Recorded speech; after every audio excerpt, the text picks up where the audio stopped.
Thanks very much, Brian. And I'm joined here now by Sinead Kennedy, by Together for Yes, and by Cora Sherlock with Love Both. First of all, to you, Sinead Kennedy, are you surprised at the size that the Yes vote looks like it's going to be? Yes, I think we are a little surprised and actually very touched. It's actually an incredibly emotional day, I think, for many of us.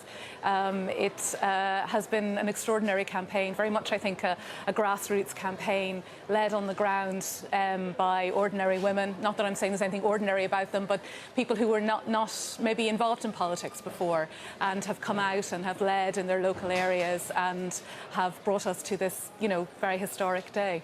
By the same token, Cora, are you surprised by the size of the Yes vote? I am, Miriam, and I think none of the opinion polls would have suggested it would be anything like that.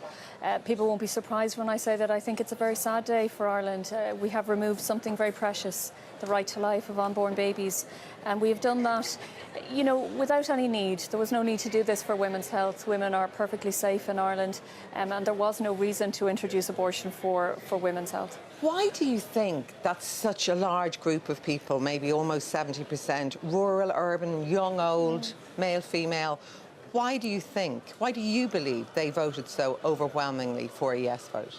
I think that, the reasons are going to be discussed over the next few days and weeks and longer, probably. One of the things that certainly is something that people will reflect on is that whole area of women's health. I think that there was misconceptions put out there. Things were ignored. Things like the fact that just before Christmas, the maternal death inquiry came out yet again to show that Ireland is one of the safest countries in the world in which to be pregnant. That message simply didn't get through, and it wasn't carried. And it's difficult. It's very difficult for the No campaign, for the Love Both campaign and others to push through that idea that women did not need to be afraid. And I personally found it very upsetting to see members of the Yes campaign, people who were pushing for repeal, telling women essentially, you should be frightened in Ireland because we don't have abortion. That simply wasn't true, and now unborn babies have no protection. From your point of view, Sinead Kennedy, interesting, the exit poll RTE conducted, the question they asked was, why did you vote yes? And the overwhelming number of people that gave the reason to give women choice. Yeah. So it wasn't even for rape or fatal fetal abnormality. It was to give women choice. Yeah, I think so. And I think people, one of the things I think we very much put at the kind of core of our campaign was women's experiences and women's voices.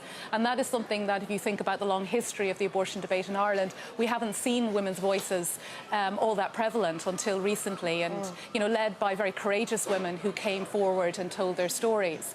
And I think when faced with that, when faced with the kind of experiences of women and hearing their stories, and the fact that abortion may technically be illegal in Ireland, but Ireland very much has an abortion rate, it has an abortion reality, that people listened and responded in that way. And I know many people, friends, and even members of my own family who wouldn't necessarily agree with me on abortion, but they agree that it is a personal decision, it's a private decision, and that it is up to individual women to make that decision. Cora Sherlock, I can't let you go without asking you. I was expecting you in our prime time referendum debate on Tuesday night. You pulled out of it. Why? Well, Miriam, I was expecting me there too, I have to say, and as I've already said, I didn't actually pull out.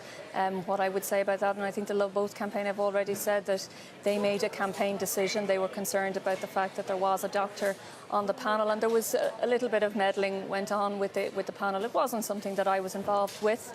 I was focusing on the debate and on turning up, and I was looking forward to the debate, and I know other people have said that too. So it wasn't something that I was in any way in favour of or indeed involved with. But what I would say is... So other people pulled you out, is what you're saying? Well, I think other people had a difficulty with the fact that a doctor was being put front and central for the final debate.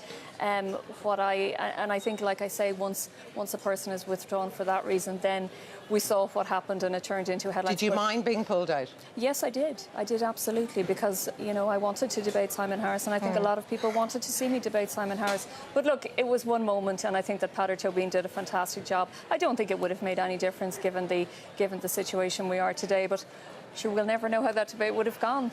Well, look, it's nice that I have you here today anyway. Absolutely. Cora Sherlock, thank you for being here.